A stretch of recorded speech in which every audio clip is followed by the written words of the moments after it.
그 압제와 또 황제 숭배를 강요하는 그런 박해의 위험을 받고 있었고, 또 교회 안에서는 이 영지주의의 이단 사상에 많은 고통을 당하고 있었기 때문에 이 성도들이 바른 신앙 안에서 잘 자라가게 하기 위해서 이 요한복음을 그 초대 1세기에 기독교 성도들에게 보내기 위해서 기록한 것입니다.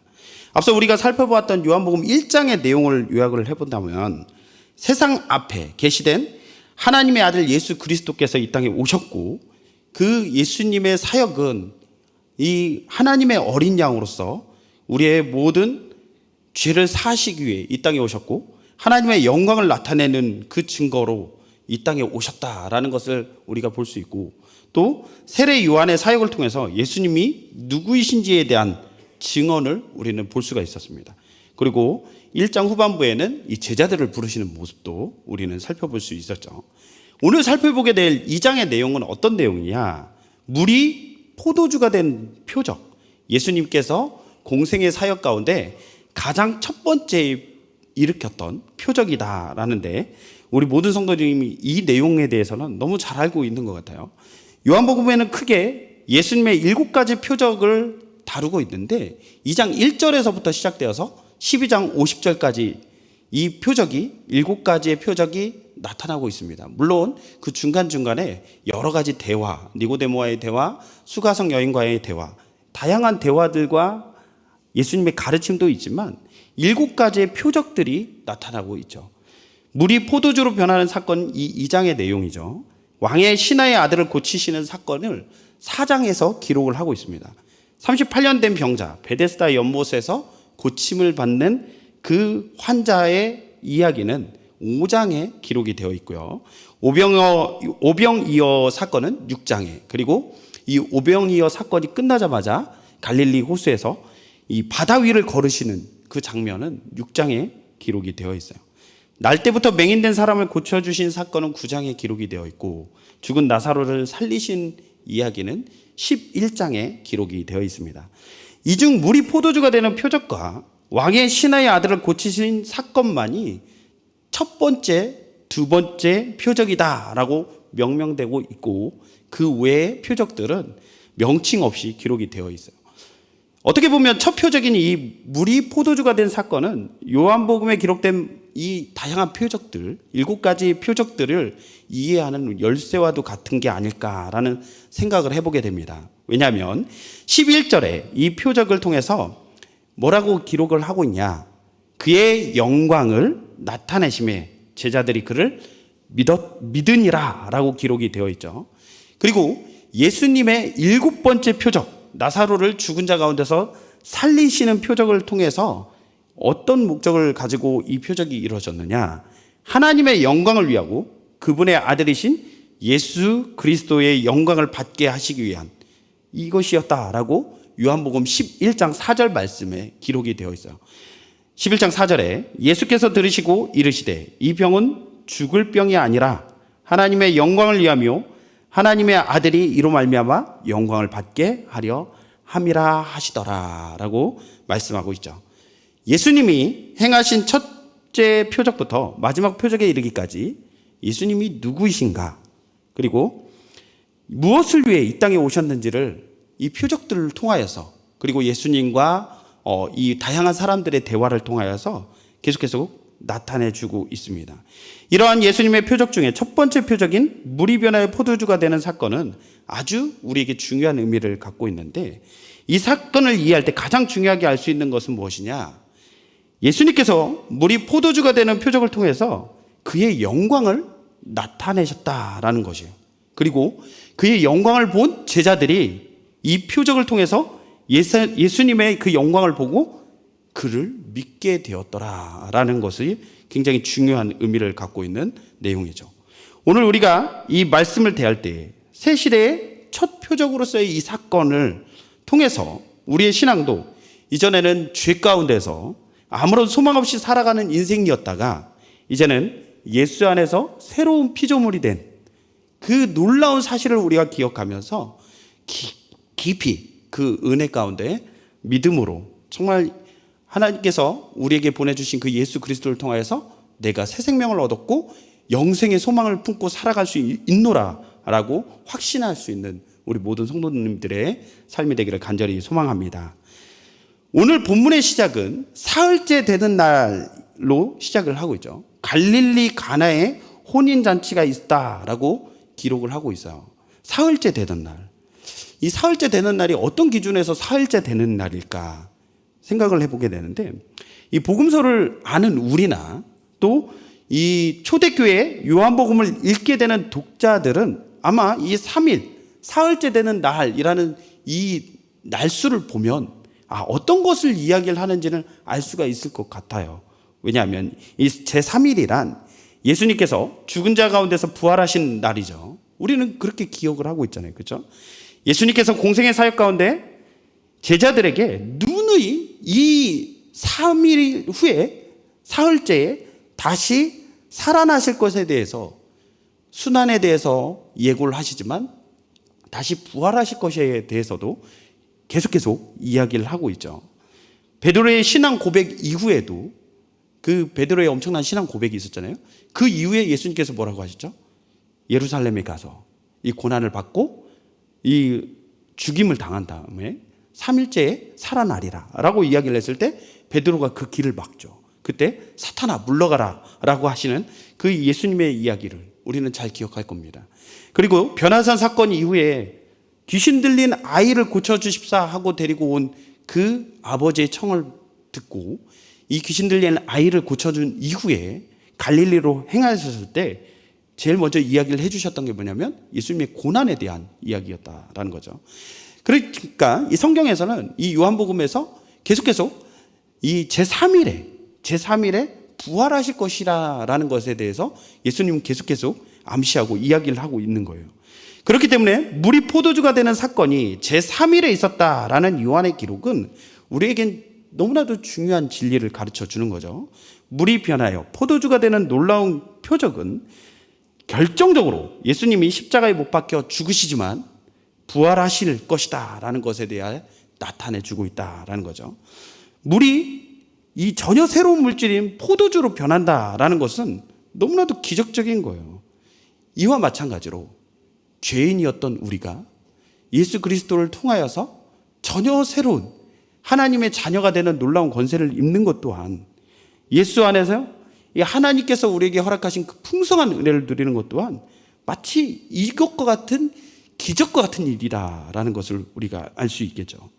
그리스도 안에서 그분의 하나님 되심과 십자가 사역을 통해서 예수님께서 계시하고 가르쳐 주신 구원의 새 시대에 예수 안에서 풍성한 은혜를 누리는 구원받은 하나님의 백성이 되고 우리에게 허락된 그 약속에 참여하는 놀라운 구원의 백성들이 된다라는 이 사실, 이것이 물이 변하여 포도주가 되는 것 같은 기적과 같은 일인 거죠.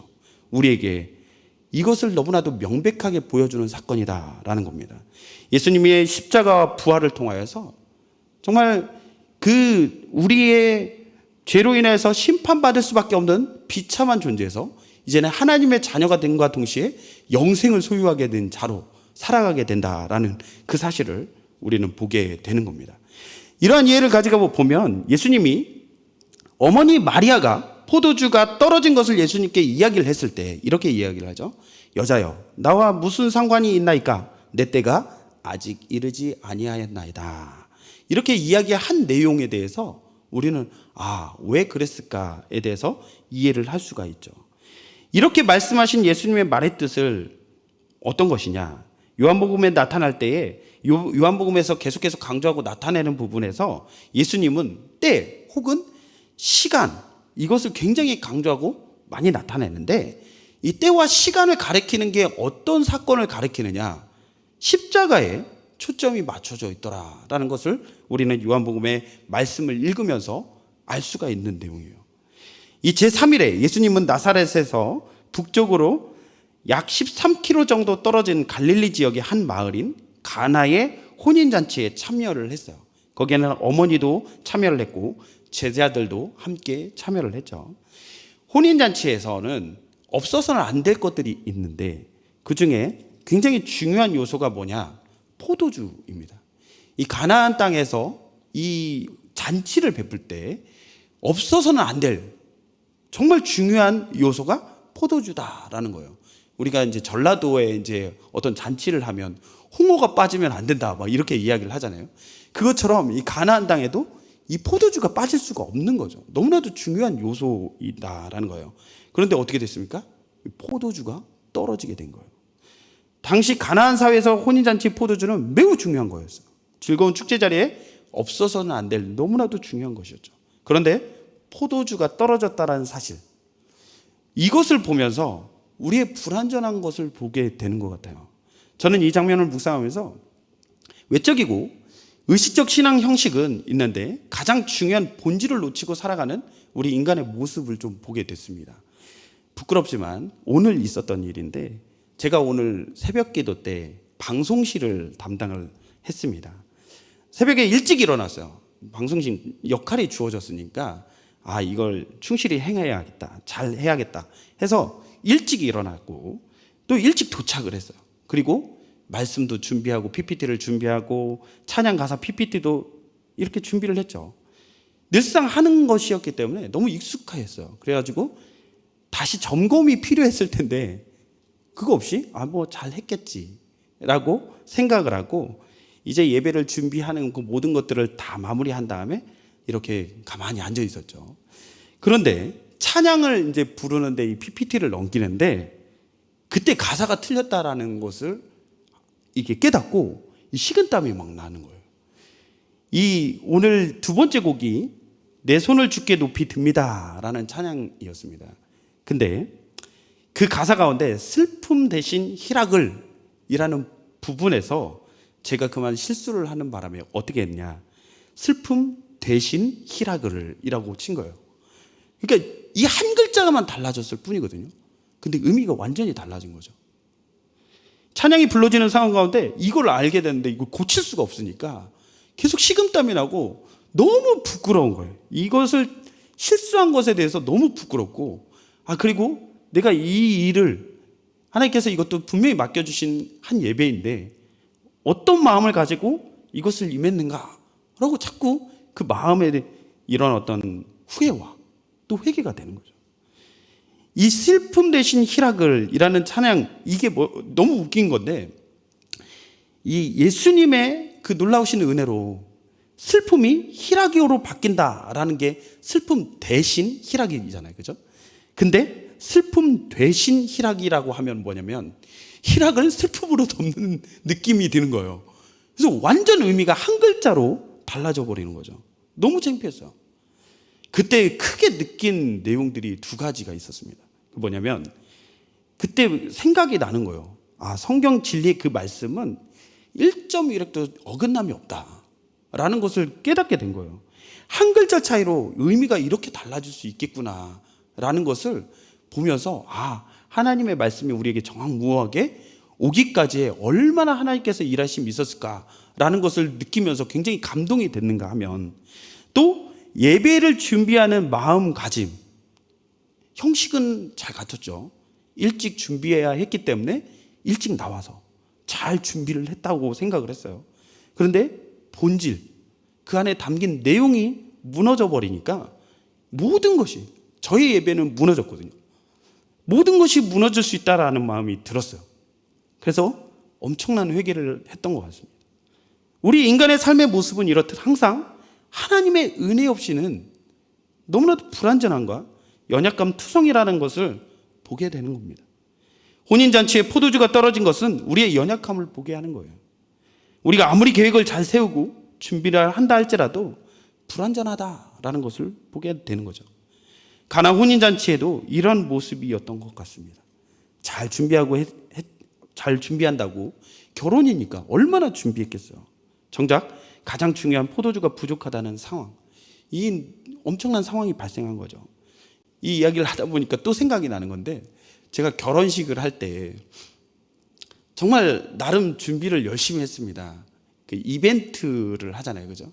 아내에게 이벤트를 준비를 해줬는데 어떤 걸 했냐면, 제 아내가 중학교 선생님이다 보니까 그때 첫 그 제자들이 자기들이 특송을 막 하고 싶다 했는데 못하게 했어요. 네, 망칠까봐 못하게 했고, 그 아이들한테 어떤 걸 부탁을 했냐면 장미꽃 하나씩 특송이 이렇게 불려질 때 저에게 하나씩 갖다 줘라. 한 명씩 나와서 갖다 주면 제가 그걸 다 받아서 이렇게 들고 있다가 이 특송이 끝난 다음에 제가 무릎 꿇고 아내한테 이렇게 딱 주는 그 세레모니를 하겠다. 이렇게 해서 너무 잘 된 거예요. 너무 잘 됐고 또 그게 이제 굉장히 저 나름대로도 막 뿌듯했고 그리고 이 예식도 잘 끝났어요. 근데 예식이 끝나고 이제 하객들에게 인사를 하러 가는데 그 중간에 이 웨딩 업체에서 빌린 옷들을 다 줘야 하더라고요. 주다 보니까 제 셔츠가 없는 거예요. 제 셔츠가 없고 자켓하고 바지만 있는 거예요. 심지어 안에 그 이너로 입는 그 메리아스나 이런 어떤 티셔츠 하나도 없는 겁니다. 그러니까 어떻게 해야 되겠어? 그 자켓만 입고 하객들한테 인사를 해야 되는 말도 안 되는 상황이 발생한 거예요. 그래가지고 제일 가까이 있는 친구한테 옷 벗으라고. 그 친구 택시 태워서 보내고 제가 그 셔츠와 이 넥타이를 빌려서 메고 이렇게 하객들한테 인사를 했던 기억이 나는데 자꾸만 이렇게 본질이 아무리 계획을 세우고 준비를 한다 할지라도 우리는 이렇게 연약한 존재들이다라는 것을 알 수 있는 거죠. 이 사정을 알고 어머니 마리아는 아들 예수께 이 문제에 대해서 알렸습니다. 그러자 예수님은 자신의 때가 아직 아니다라고 얘기를 했죠.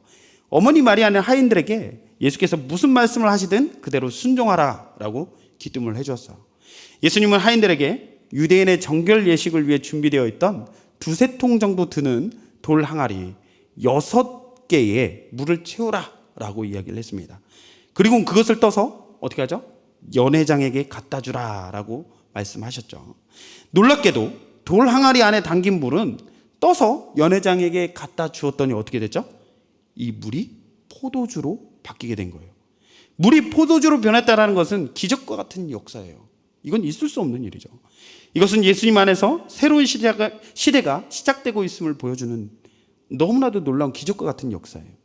연회장은 하인들이 가져다 준 포도주를 맛보고 어디서 났는지 알지 못했지만 하인들은 그것을 알더라라고 이야기를 했죠. 유대인들의 정결 의식을 행할 때 돌 항아리에 들어있는 물로 손과 발 그리고 각양 식기를 닦으면서 그들이 마음이 깨끗해질 것이다 라고 믿었다고 합니다. 그렇지만 이러한 의식적 정결 예식은 그들의 마음을 죄에서 돌이키거나 깨끗게 하지는 못한다라는 거예요. 인간의 죄의 문제를 유대인의 이런 종교적 의식으로 도저히 해결할 수 없다라는 것을 가리키는 거죠. 하나님께 대한 온전한 회개와 성령님을 통한 내적인 정결함은 오직 하나님만이 우리를 이러한 정결하게 거룩하게 하실 수 있다라는 것을 우리에게 보여주는 겁니다. 이런 의식적 불완전함을 나타내는 포도주가 떨어진 사건에서 유대인들의 정결 예식에 쓰이는 돌 항아리의 물을 가장 맛 좋은 포도주로 변화시켰다라는 사실은 오직 예수님께서 유대교의 정결 예식이 해결하지 못하는 인간의 이런 불완전한 죄의 문제를 예수님의 온전하고 풍성한 하나님의 신적인 능력 안에서 해결해 주시고 이렇게 변화시켜 주실 수 있는 분이심을 우리에게 보여주는 내용이에요.